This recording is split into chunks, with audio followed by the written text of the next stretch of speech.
बंगाल से आई इस खबर ने पूरे देश को हैरान कर दिया है। क्या करूं, कौन कह रहा है जज। कोलकाता हाई कोर्ट के जज एसआईआर लिस्ट से बाहर हो चुके हैं। मुंशी जी कह रहे हैं मैंने पासपोर्ट भी दिया, सारे कागज दिए, लेकिन फिर भी मेरा नाम वोटिंग लिस्ट से हटा दिया। जज कह रहे हैं जज के मुताबिक उनका नाम पश्चिम बंगाल की सप्लीमेंट्री वोटिंग लिस्ट से डिलीट कर दिया गया है। नाम डिलीट होने के बाद पूर्व जज ने कहा मैं तब तक अपील नहीं कर सकता जब तक मुझे वजह पता नहीं चलती। अब सोचिए जरा, एक कोलकाता हाई कोर्ट के पूर्व जज एसआईआर की लिस्ट से बाहर हो गए दोस्तों। उनके मुताबिक सारे कागज दिए, उसके बावजूद उनका नाम कट गया। अब सोचिए जरा, ऐसे ना जाने वो लाखों लोग जिनके नाम कटे हैं वो कितनी तादाद में होंगे, जिन्हें इस बात का इल्म नहीं, मालूम नहीं कि जाए तो जाए कहां, किससे फरियाद लगाए। यह हाल है उस बंगाल का जहां पर आधिकारिक आंकड़ों के मुताबिक, जरा सुनिएगा, एसआईआर प्रक्रिया शुरू होने के बाद कुल 63 लाख से ज्यादा लोगों के नाम सूची से हटा चुके। राज्य की मतदाता संख्या 7 करोड़ 66 लाख थी, घटकर 7 करोड़ 4 लाख हुई।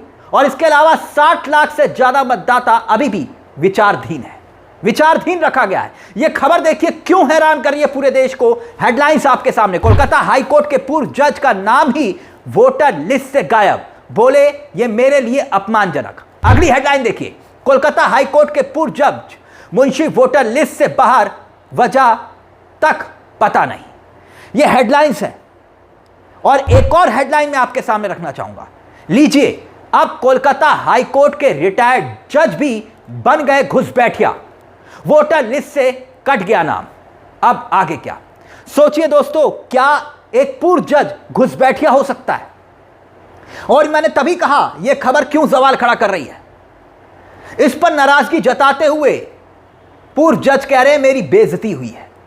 उन्होंने बताया कि उनकी पत्नी और बड़े बेटे के नाम अभी भी जांच प्रक्रिया में है, जबकि छोटे बेटे के ने मतदाता के तौर पर आवेदन उसने भी किया। मगर सवाल तो यह है कि जब हाई कोर्ट के पूर्व जज का नाम कट सकता है तो आम गरीब और हाशिए पर रहने वाले लोग, अधिकार तो वोट का सबको है, एक समान अधिकार।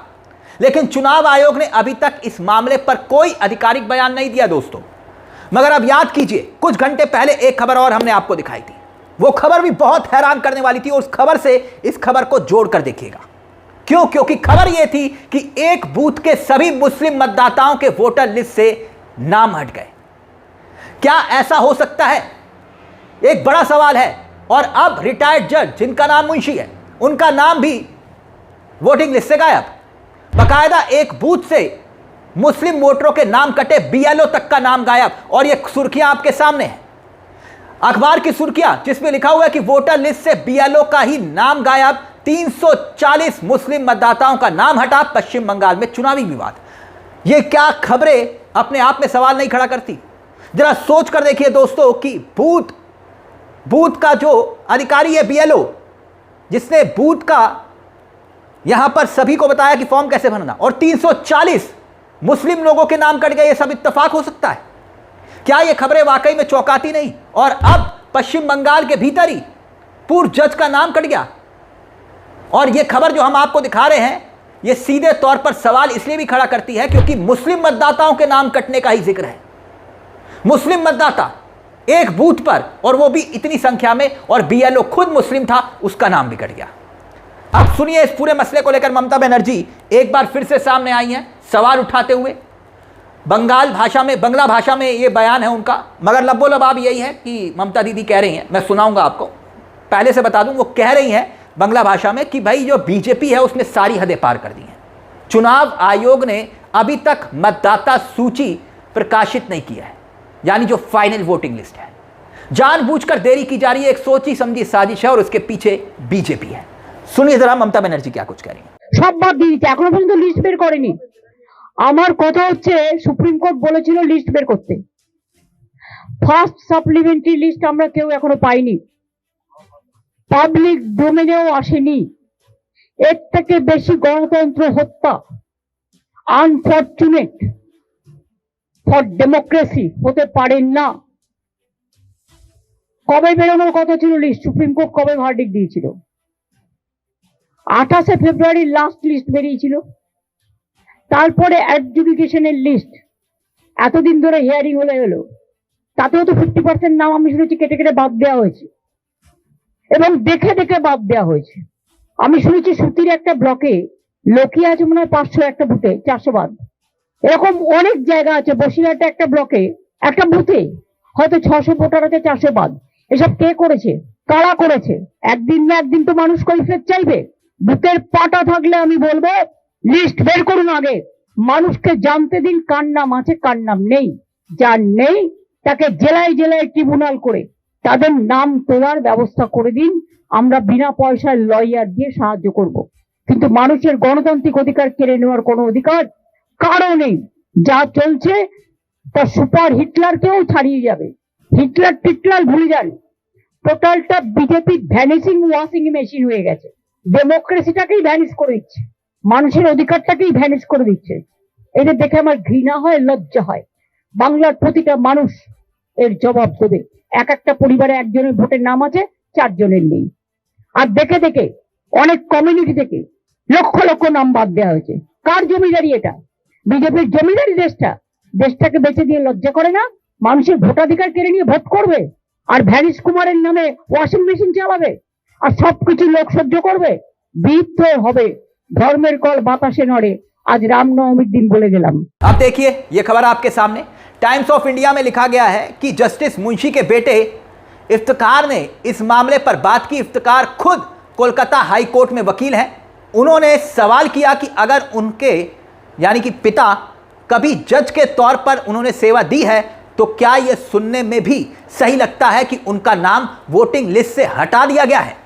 बड़ी बात कह रहे हैं वो। उन्होंने आगे यह कहा कि किसी व्यक्ति के जज बनने के लिए आपको अपने सभी दस्तावेज जमा करने होते हैं, उनकी जांच होती है, कॉलेजियम अपने नाम को मंजूरी देता है, आपके नाम को मंजूरी देता है और फिर राष्ट्रपति आपको नियुक्त करते हैं। वो भारतीय संविधान की शपथ लेते हैं और यह हैरानी की बात है कि उनका नाम ही हटा दिया गया। सोचिए दोस्तों, एक जज का नाम ही हट गया जिसके पास सबसे ज्यादा दस्तावेज हैं, और वही चुनाव आयोग एसआईआर के तहत बंगाल में 60 लाख लोगों के नाम वोटिंग लिस्ट से हटा देता है। उनके खिलाफ अपील करने के लिए, सुनवाई करने के लिए चुनाव आयोग ने राज्य में 19 ट्रिब्यूनल बनाए हैं। मैं आपको बता दूं, अब ट्रिब्यूनल में अपील का इंतजार जस्टिस साहब भी कर रहे होंगे, जज साहब भी कर रहे होंगे, लेकिन वो गरीब आदमी, उसको ट्रिब्यूनल के बारे में पता होगा? जरा सोच कर देखिए। और सीएम ममता बनर्जी एसआईआर को लेकर जिंदा सबूत लेकर तो दिल्ली भी पहुंची थी, चुनाव आयोग के दफ्तर तक, ज्ञानेश कुमार के सामने तक जिंदा सबूत पेश किए कि भैया ये जिंदा है। सुप्रीम कोर्ट तक में ममता बनर्जी ने पैरवी की। और अब बंगाल में अब तक 76 लाख वोटरों के नाम हटाए जा चुके हैं। और बंगाल में इससे पहले एसआईआर के दौरान लगभग 63 लाख लोगों के नाम पहले ही हटाए जा चुके थे। यानी कि कुल मतदाता और संख्या करीब 76 लाख तक पहुंच चुकी है। और ऐसी स्थिति में सोचिए जरा, इतनी तादाद में अगर 8% के आसपास वोटर डिलीट हो गए, यहां तो 1-2% में ही पूरा चुनाव बदल जाता है। You get my point? और क्या ममता बनर्जी जो इल्जाम लगा रही हैं, आरोप लगा रही हैं, क्योंकि ममता बनर्जी ने तो बाकायदा धरना तक दिया और धरने वाली जगह पर पूरी रात भर वो वहां पर बैठी रही और अगले ही दिन ममता बनर्जी ने जिंदा सबूत मंच पर लाकर खड़े कर दिए थे। और अब ये खबरें एसआईआर को लेकर ठीक चुनाव से पहले कहीं ना कहीं चुनाव आयोग पर प्रश्न चिन्ह खड़ा कर रही हैं। इस पूरे मुद्दे को लेकर आपकी क्या राय है दोस्तों? इस हैरान करने वाले मामले को लेकर कि एक जज का नाम लिस्ट से कट सकता है, वोटिंग लिस्ट से, तो आम आदमी की क्या बिसात है? अपनी राय हमें कमेंट बॉक्स में जरूर दीजिएगा। आपकी राय का रहेगा इंतजार। मुझे तिलक चावला को दीजिए इजाजत। जय हिंद, जय भारत, नमस्कार।